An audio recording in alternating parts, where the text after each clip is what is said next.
नमो नमम् आवाहयाम्यत्रागच्छतं पञ्चदैवताभ्य नमो नमम् आवाहयाम्यत्रागच्छतं तदुपरि पंचामृतेन स्नानं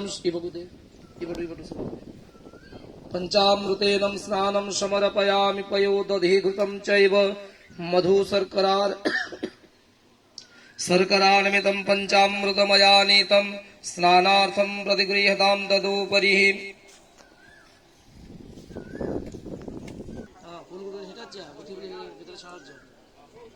सिन्दूं सिन्दूरं समर्पयामि सिन्दूरं शोभनमरक्तम् सौभाग्यं सुखवर्धनं सुभदं कामदं चैव सिन्दूरं प्रतिगृह्यताम्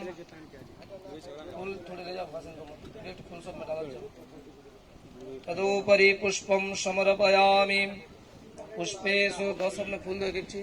पुष्पेषु वसति लक्ष्मीं लक्ष्मीं वसतिश्च पुष्करे पुष्पेषु वसति सौम्यं सोमनास्तिं तदास्तु मे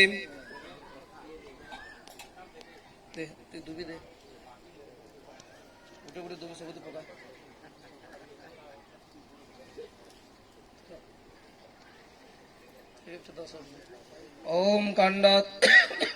कांडात कांडात परोहन्ति पुरुषः पुरुषस्परि एवान दुर्व्यपतन सहस्रेण सतेन च बदरी कंटकिकारी तव शत्रुखयंकरि बदरी वर्धते नित्यम् आयु प्रज्ञा जसो बलं तदुपरि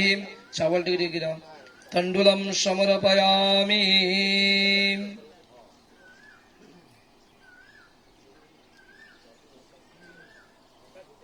भाई धर सब टिकि टिकि दे दे दूधे दाना हंदा नहीं हाथे धर हाथे सब दे ना हस्टके दूधे दाना पका जा